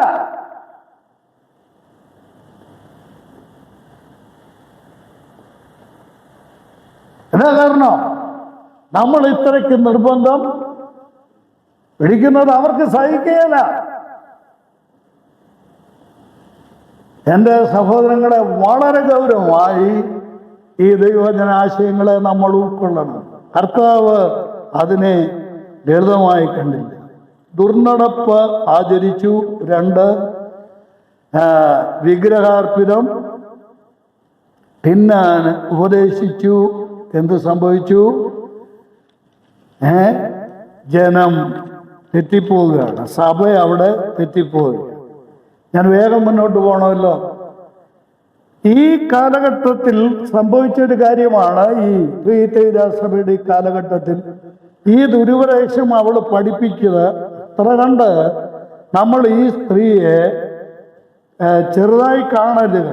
നമ്മൾ ഈ വാക്യങ്ങളൊക്കെ വായിക്കുന്നുണ്ട്, വളരെ വില കുറഞ്ഞ സ്ഥിതിയിലൊക്കെ ആ സ്ത്രീയെ കാണും. പക്ഷെ അവൾ വളരെ ഒരു സഭയെ ഉപദേശിക്കാനും അവൾ പറയുന്ന ആ ഉപദേശങ്ങൾ ആ സഭയിലുള്ളവരെ കൺവീൻസ് ചെയ്യിക്കാനും പ്രാപ്തയായിരുന്നു. അല്ലാതെ കുറഞ്ഞ ആളല്ല. നമ്മൾ ഈ വാക്ക് വായിക്കുന്നുണ്ട് വില കുറച്ച് കാണും, തെറ്റാതെ അങ്ങനെയല്ല. ആ കാലത്ത് പ്രചരിച്ചിരുന്ന കർത്താവായ യേശുവിൻ്റെ കാലത്തും തുടർന്ന് സഭയുടെ ആരംഭകാലത്തും പ്രചരിച്ചിരുന്ന ഏറ്റവും വലിയൊരു ഫിലോസഫി ഉണ്ടായിരുന്നു, ഗ്രീക്ക് തത്വജ്ഞാനികൾ പഠിപ്പിച്ചിരുന്നു. ഇത് മറന്നു പോകരുത്, ഇതൊക്കെ നമ്മൾ കുറിച്ചിട്ടുണ്ട്. ഇതിൻ്റെയൊക്കെ അടിസ്ഥാന വിഷയം അവിടെ തന്നെ നോസ്റ്റിസം എന്ന് പറയുന്ന ഒരു അറിയാമല്ലോ. അവിടെ ഇവർ പഠിപ്പിക്കുന്ന കാര്യം ദൈവത്തിന് മനുഷ്യനാകാൻ പറ്റിയെന്നൊക്കെയുള്ള അത് പൊതുവിൽ പറയുന്ന കാര്യം. എന്നാൽ ഇവര് പഠിപ്പിച്ചിട്ടുള്ള ഒരു കാര്യം, ഏറ്റവും പ്രധാനമായിട്ട് പഠിപ്പിച്ചിരുന്ന ഒരു കാര്യം, ആത്മാവ് വിശുദ്ധം. ഒരു മനുഷ്യനിലെ ആത്മാവ് വിശുദ്ധം. അത് ഹോളിയാണ്. നമ്മുടെ ആത്മാവ്, പരിശുദ്ധാത്മാവിൻ്റെ ഒരു വ്യക്തിയിലെ ആത്മാവെന്ന് പറയുന്നത് ഈസ് ഹോളി. അത് വളരെ ശുദ്ധമാണ്. അതിനകത്ത് മാലിന്യമൊന്നും ആത്മാവിനെ പിടിക്കുന്നില്ല. എന്നാൽ അവർ പഠിപ്പിക്കുന്ന രണ്ടാമത്തെ കാര്യം എന്താ? ശരീരമാണ് ഈവിൾ, ശരീരമാണ് തിന്മയുള്ളത്, ശരീരമാണ് ദോഷമുള്ളത്. നീ കേക്കടയ, ഈ സ്ത്രീ പറഞ്ഞ കാര്യം ഈ സഭയിൽ എങ്ങനെയാണ് ഇംപ്ലിമെന്റ് ചെയ്തെന്നറിയാമോ? അവൾ പഠിപ്പിച്ചത് എന്താണെന്നറിയാമോ? ദൈവം ഏർപ്പെടുന്നത് ആത്മാവിനോട് മാത്രമാണ്, ദൈവത്തിന് ശരീരത്തോട് യാതൊരു ദൈവത്തിന് ഏർപ്പാട്. അതുകൊണ്ട് ശരീരം കൊണ്ട് എന്ത് ചെയ്യാം?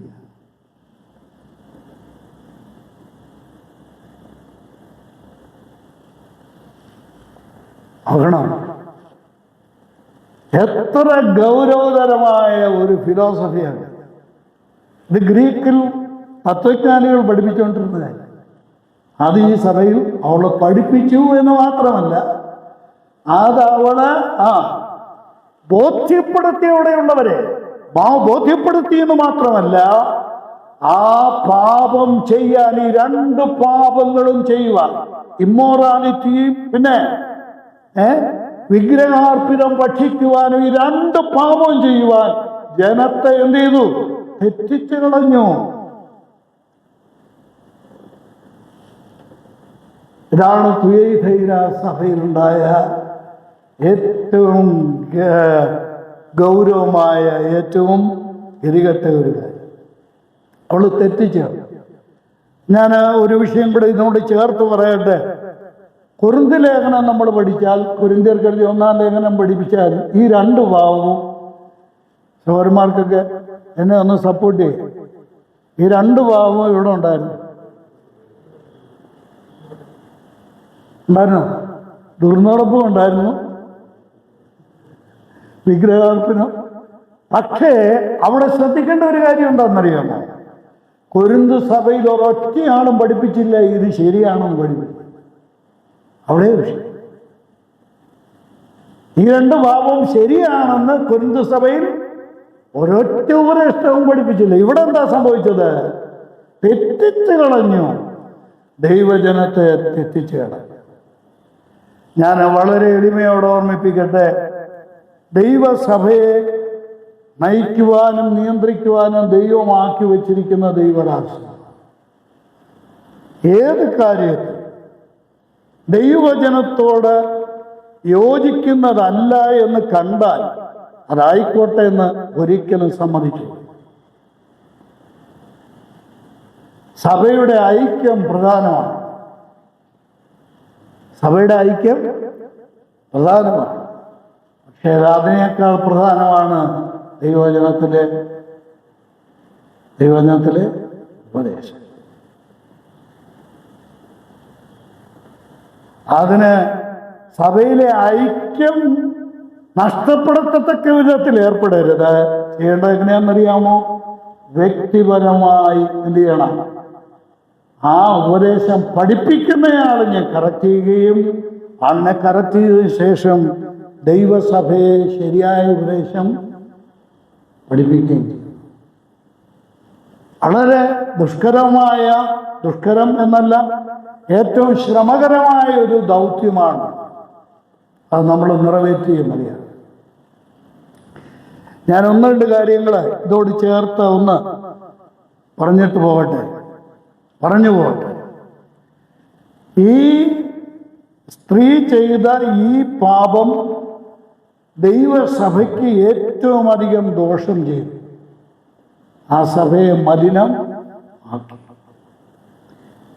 തുടർന്ന് നമ്മൾ ദൈവവചനം പഠിച്ചാൽ കർത്താവ് പറയുന്ന ഒരു കാര്യം, ഈ ചെറിയവരിൽ ഒരുത്തന് വരുത്തുന്ന ഇടർച്ചയുണ്ട്. ആ ഇടർച്ച വരുത്തുന്നതിനേക്കാൾ നല്ലത് അവൻ്റെ കഴുത്തേൽ തിരികല്ല് കെട്ടി കടലിൽ താഴ്ത്തുന്ന. ഞാൻ ഈ തിരികല്ലെന്ന് പറഞ്ഞപ്പോൾ എന്തോ നമ്മുടെ ഇവിടെ തിരികല്ല് ഞാൻ കണ്ടു, പക്ഷേ ഇസ്രായേലിൽ ചെന്ന് കണ്ടപ്പോഴാ തിരികല്ലിൻ്റെ ഭാരം മനസ്സിലായി. നമ്മൾ ഉദ്ദേശിക്കുന്ന പോലൊന്നുമല്ല. ഒരു രണ്ടാന ഒരുമിച്ച് അനക്കാൻ നോക്കിയാൽ ഒരു തിരികല്ല് അനക്കിയാൽ അതുപോലുള്ളതാണ്. കർത്താവ് പറയാം, അതങ്ങോട്ട് കെട്ടിയിട്ട് അവനെ അങ്ങ് ഒരു സ്ഥലം സഭയെ ദുരുപദേശം കൊണ്ട് നശിപ്പിക്കുന്നതിനേക്കാൾ നല്ലത് ദൈവമക്കളെയും ദൈവദാസന്മാരെയും തെറ്റിച്ച് കളയുന്നതിനേക്കാൾ നല്ലത് അതിന് പിശാച് ഉപയോഗിക്കുന്നവന്റെ കഴുത്തിൽ ഈ കല്ല് കെട്ടി കടലിൽ താഴെ.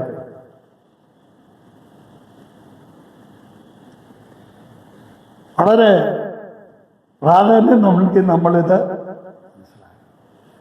എന്നാൽ കർത്താവ് ഇതിനെ ചെറിയ തോതിൽ ഏർപ്പെട്ടില്ല. ഞാൻ വളരെ വേഗം പറയട്ടെ.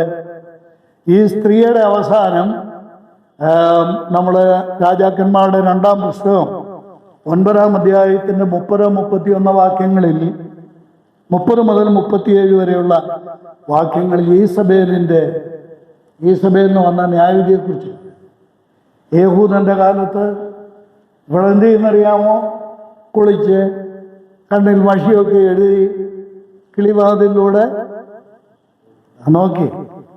നോക്കിക്കൊണ്ട് നിൽക്കുന്നുണ്ട്. അവളൊരു ചോദ്യമൊക്കെ ചോദിക്കുന്നുണ്ട്, യേഹൂ ചോദിക്കുന്നുണ്ട്, അവിടെ ആരും ഇല്ലെന്ന് ചോദിക്കുന്നു. 3 പേര് മുന്നോട്ട് വന്നു, 3 ഷണ്ണന്മാർ. അവരെന്ത് ചെയ്തു? അവളെ പൊക്കിയെടുത്ത് മാളികയിൽ നിന്ന് താഴോട്ട് സംഭവിച്ചെന്താ? രക്തം വാർന്നവള്. ഏലിയാവ് പറഞ്ഞിരുന്നു അവൾക്ക് വരുന്ന ന്യായവിധി 21-ാം അധ്യായം 1 രാജാക്കന്മാർ 21-23 അവൾക്ക് വരുന്ന ന്യായവിധി. നാബോത്തിന്റെ മുന്തിരിത്തോട്ടം ചീരത്തോട്ടമാക്കാൻ ഭർത്താവിനോട് കൂട്ടുനിന്ന ഈ സ്ത്രീക്ക് വരുന്ന ന്യായവിധി ഏലിയാവെന്ന് പറഞ്ഞു. എന്താ സംഭവിച്ചെന്നറിയാമോ? എന്തായാലും അവള് രാജാവിന്റെ ഭാര്യയല്ലേ, മാന്യമായിട്ട് കുഴിച്ചിട്ടേക്കാൻ പറഞ്ഞ ആണ്ണെ വിട്ടപ്പോൾ സംഭവിച്ചെന്താണെന്നറിയാമോ? തല മാത്രമേ ഉള്ളൂ. നായ്ക്കൾ അവളുടെ ഉടല് തിന്നു, അവളുടെ രക്തം നക്കിക്കുടിച്ചു. പാപത്തോട് ലാഘവത്തോടെ ഏർപ്പെടുന്ന ദൈവമല്ല നമ്മുടെ ദൈവം.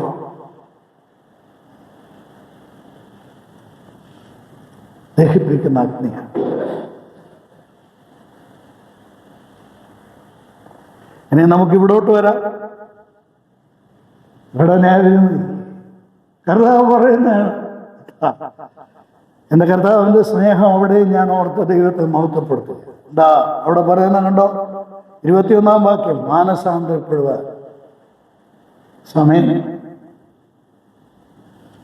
സഹോദരന്മാരെ സഹോദരിമാരെ, ഞാൻ ഓർമ്മിപ്പിക്കട്ടെ, ദൈവം തൽക്ഷണം പാപത്തിന് ശിക്ഷ നൽകാതിരിക്കുന്നത്. എന്താ എൻ്റെ ഉദ്ദേശം? ഒരാൾ പാപം ചെയ്തിട്ട് ഉടനെ ദൈവം ശിക്ഷിക്കുന്നില്ലെങ്കിൽ അതിൻ്റെ അർത്ഥം എന്താ?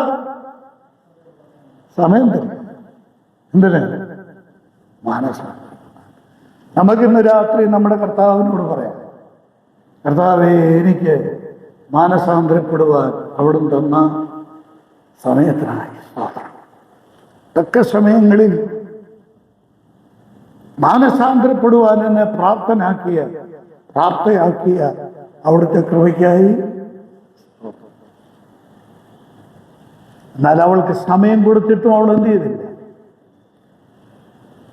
പാപം ഒരിക്കൽ ചെയ്യുകയോ അത് 2 പ്രാവശ്യം പറ്റുകയോ അത് അബദ്ധം കൊണ്ട് പറ്റുന്നതാണ്. അത് പെട്ടെന്ന് എന്ത് ചെയ്യാം? തിരിച്ചു വരാം. ഞാൻ വ്യക്തമാക്കട്ടെ, കുഞ്ഞുങ്ങൾ പ്രത്യേകം ശ്രദ്ധിക്കും.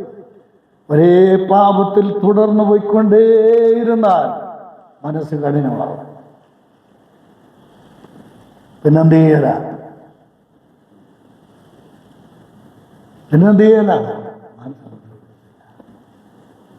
ആ വലിയ തത്വമാക്കത്താവിടെ സമയം കൊടുത്തു മാനസാന്തരം.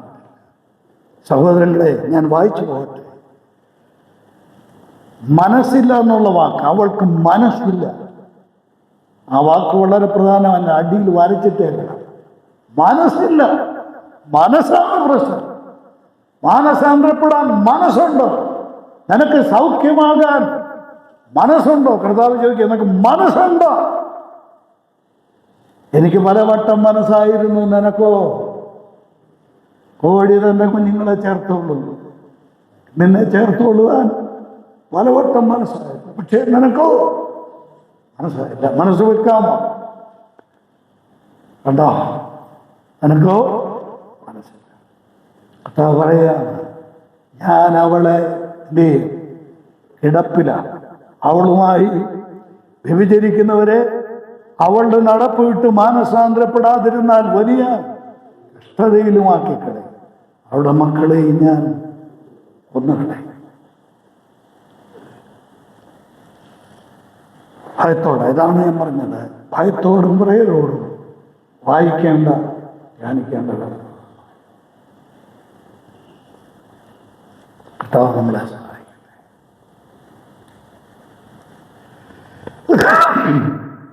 സോറി.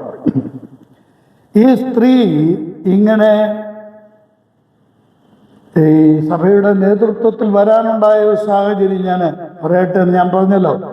ഏതാണ്ട് 6 അടുത്ത നൂറ്റാണ്ട് മുതൽ 16 വരെയുള്ള നൂറ്റാണ്ടുകളിലെ സഭാ കാലഘട്ടത്തെയാണിത് സൂചിപ്പിക്കുന്നത്. ഈ കാലഘട്ടം ഒക്കെ ആയപ്പോഴത്തേക്ക് മറിയ വന്ദനത്തിലേക്ക് സഭ മാറി. മറിയയ്ക്ക് അമിതമായ സ്ഥാനം സഭയിൽ ലഭിച്ചു. അവളെ ആരാധിക്കാൻ തുടങ്ങി. സ്വർഗത്തിൻ്റെ രാജ്ഞി, ദൈവമാതാവ്, കർത്താവിൻ്റെ അമ്മ എന്നിത്യാദി പ്രയോഗങ്ങളിൽ അവളെ വിശേഷിപ്പിക്കാം. അപ്പോൾ സ്ത്രീ പൂജ, സ്ത്രീ വന്ദനം ആരംഭിച്ച കാലഘട്ടത്തെയാണിത് സൂചിപ്പിക്കുന്നത്. സ്ത്രീകൾക്ക് അമിത പ്രാധാന്യം. ഇന്ന് പട്ടത്ത സഭകളിൽ പുരോഹിതന്മാരായി സ്ത്രീകളെയും എന്ത് ചെയ്യുകയാണ്? ഓർഡിനേഷൻ കൊടുത്തിരിക്കുകയാണ്. ആ കാലഘട്ടത്തെ സൂചിപ്പിക്കുകയാണ്. എന്നാൽ 24-ാം വാക്യത്തിൽ വലിയൊരു ആശ്വാസമുണ്ട്. ഞാൻ പെട്ടെന്ന് മുന്നോട്ട് പോവാണ്. കംഫർട്ട്, ഒരാശ്വാസം. എന്താ കർത്താവ് എന്താ പറയുന്നത്? 2 കാര്യങ്ങൾ പറയുന്നു. ഒന്ന്, ഈ ഉപദേശം കൈക്കൊള്ളാത്തത്, ഈ സ്ത്രീ ഇത് പഠിപ്പിച്ചിട്ടും എനിക്കിത് വേണ്ട എന്ന് പറഞ്ഞ ഒരു കൂട്ടം. പിന്നെ സാത്താന്റെ ആഴങ്ങളെ, ഈ 2 ആഴങ്ങളെ കുറിച്ച് ബൈബിൾ പറയുന്നുണ്ട്. ഇവിടെ സാത്താന്റെ ആഴം എന്ന് പറയുന്നുണ്ട്. എന്നാൽ 1 കൊരിന്ത്യർ 2-ാം അധ്യായത്തിന്റെ 10-ാം വാക്യത്തിൽ ദൈവത്തിന്റെ ആഴങ്ങൾ എന്ന് പറയും. ഒരു ദൈവവൈതൽ സാത്താന്റെ ആഴങ്ങളെ അറിയാൻ പാടില്ല. പിന്നെ ദൈവത്തിന്റെ ആഴങ്ങളെ പരിശുദ്ധാത്മാവിനാൽ അറിയുകയും ചെയ്യണം. ഇനിയും 25-ാം വാക്യവും 26-ാം വാക്യം 25 മുതൽ 29 വരെയുള്ള വാക്യങ്ങൾ ഞാൻ ഓരോ വാചകങ്ങളിൽ പറഞ്ഞു പോകും. കർത്താവ് പറയാണ്, ഞാൻ വരും, അല്ലേ? എങ്കിലും നിനക്കുള്ളത് ഞാൻ വരും വരെ. സഹോദരി സഹോദരന്മാരെ, കർത്താവ് വരുന്നിടം വരെ നമ്മൾക്കുള്ളത് നമ്മൾ പിടിച്ചോളണം. ഈ ചെറിയ കൂട്ടരെ അല്ലെങ്കിൽ ഈ ന്യൂനപക്ഷത്തെ ആ ശേഷിപ്പിനെ നോക്കി പറയാം, നിനക്കുള്ളതിനെ നീ പിടിച്ചുകൊള്ളണം. ഇനി അവസാനത്തോളം ഞാൻ കൽപ്പിച്ച പ്രവൃത്തികളെ അനുഷ്ഠിക്കുകയും ചെയ്യുന്നവന് എൻ്റെ പിതാവ് എനിക്ക് തന്നതുപോലെ ഞാൻ ജാതികളുടെ മേൽ ഏത് കാലഘട്ടമാണെന്നറിയാമോ? അതാ സഹസ്രാബ്ദ കാലഘട്ടം. സഹസ്രാബ്ദത്തിൽ ജാതികളുണ്ടോ? ഉണ്ടോ? സംശയം എന്തിന്? ഉണ്ട്. മത്തായി 25-ാം അധ്യായത്തിൽ നമ്മുടെ കർത്താവ് പഠിപ്പിക്കുന്ന ആ ഭാഗത്ത് അവിടെ വ്യക്തമായിട്ട് പറഞ്ഞിട്ടുണ്ട്. എന്താ? ഇടയൻ ചെമ്മരിയാടുകളെയും കോലാടുകളെയും പോലെ ഈ ചെറിയവരിൽ ഒരുത്തന് ചെയ്തതെനിക്ക് ചെയ്തിരിക്കും. വലത്തുള്ളത് ചെമ്മരിയാട്. ആ ചെമ്മരിയാടെന്ന് പറയുന്നതാ യഹൂദന്മാരായ കർത്താവിൻ്റെ സഹോദരന്മാരെ ആദരിച്ച ഈ വലത്തുള്ള ലോകരാഷ്ട്രങ്ങളെയും ലോകത്തിലെ ജാതികളെയും എന്ത് ചെയ്യും? കർത്താവ് സഹസ്രാബ്ദത്തിലേക്ക് പ്രവേശിക്കും. അന്ന് അവരെ ഭരിക്കാനുള്ള അധികാരം കർത്താവ് ആർക്ക് തരും? എല്ലാവർക്കും കിട്ടത്തില്ല. ഇവിടെ പറഞ്ഞിട്ടുണ്ട്, ആർക്കേ ഉള്ളൂ. ഞാൻ 1-ാമത്തെ ക്ലാസ് തൊട്ട് പറയുന്നുണ്ട്, എഫേസോസ് തൊട്ട് പറയുന്നുണ്ട്, ആർക്കേ ഉള്ളൂ? എല്ലാവർക്കും ഇല്ല. പിന്നെ ജയിക്കുന്നവർക്ക് മാത്രമേ. ഇനിയും കർത്താവിനോടുകൂടെ അധികാരം നൽകും, ഭരിക്കാനുള്ള അധികാരം. രണ്ടാമത് ന്യായവിധിക്കുള്ള അധികാരം. കുശവന്റെ പാത്രങ്ങളെപ്പോലെ നുറുക്കപ്പെടുകയും പിന്നെ ഇരുമ്പുകോൽ കൊണ്ട് അവരെ നയിക്കുകയും ചെയ്യുക, ഭരിക്കുക, ന്യായം വിധിക്കുക. രണ്ടും ദൈവദാസന്മാർക്ക് ലഭിക്കുക, ജയിക്കുന്നവർക്ക് ലഭിക്കാൻ പോകുന്ന അനുഗ്രഹമാണ്. 28, 29 വായിച്ചു നിർത്തട്ടെ. ഞാൻ അവർക്ക് ഓരോ ഉദയ നക്ഷത്രം എടുത്ത് കൈ കൊടുക്കുന്ന ദാനിയേൽ പ്രവചനം 12:3. ആകാശത്തിലെ പ്രഭ പോലെ ശോഭിക്കും, നക്ഷത്രങ്ങളെപ്പോലെ ശോഭിക്കും. ഞാൻ ഇത് രണ്ടും കൂടെ ചേർത്ത് ഒറ്റ വാക്കിൽ പറയാം. ഒന്ന്, കർത്താവിൻ്റെ അധികാരത്തിൻ്റെ പങ്കാളി, ഭരണത്തിൻ്റെ പങ്കാളി. രണ്ട്, കർത്താവിൻ്റെ മഹത്വത്തിൻ്റെ അഥവാ തേജസ്സിൻ്റെ പങ്കാളി. സൂര്യനും ചന്ദ്രനും നക്ഷത്രങ്ങൾക്കൊക്കെ എന്താ ഉള്ളത്? ആ തേജസ് ആർക്ക് കിട്ടാൻ പോവാണ്? ജയിക്കുന്നവർക്ക് കർത്താവ് നൽകാൻ പോകും. ആത്മാവ് സഭകളോട് പറയുന്നത് എന്തെന്ന്? എന്താ ഈ ആത്മാവ് നമ്മളോട് ഇന്ന് രാത്രി നമ്മളോട് പറഞ്ഞത്? എന്തൊക്കെയാണ് പറഞ്ഞത്? ത്വൈതീര സഭയ്ക്ക് എന്തൊക്കെ ദൂത് നൽകിയോ അതെല്ലാം പരിശുദ്ധാത്മാവ് നമ്മൾക്ക് നൽകും. പിന്നെ ദുരുപദേശങ്ങളോടും പാപത്തോടും നമ്മൾ ഒത്തുതീർപ്പ് നടത്തരുത്. പിന്നെ കർത്താവിനെ അനുസരിക്കുന്നവനാണ് യഥാർത്ഥ വിശ്വാസി. ഒടുവിൽ ആത്മാവ് പറയാം, നമുക്ക് ഊഹിക്കാൻ പോലും ഇമാജിൻ ചെയ്യാൻ പോലും കഴിയാത്ത പ്രതിഫലമാണ് കർത്താവ് നമുക്ക് അതിന് വച്ചിരിക്കുന്നത്. ആത്മാവ് സഭകളോട് പറയുന്നത് എന്തെന്ന്? ചെവിയുള്ളവൻ കേൾക്കട്ടെ. സമയം ഇന്ന് കൃത്യം 8:30 ആയി. അത്രയും സമയം എടുക്കേണ്ടി വന്നു. എനിക്ക് കർത്താവ് തന്നെ ഏവരെയും അനുഗ്രഹിക്കും.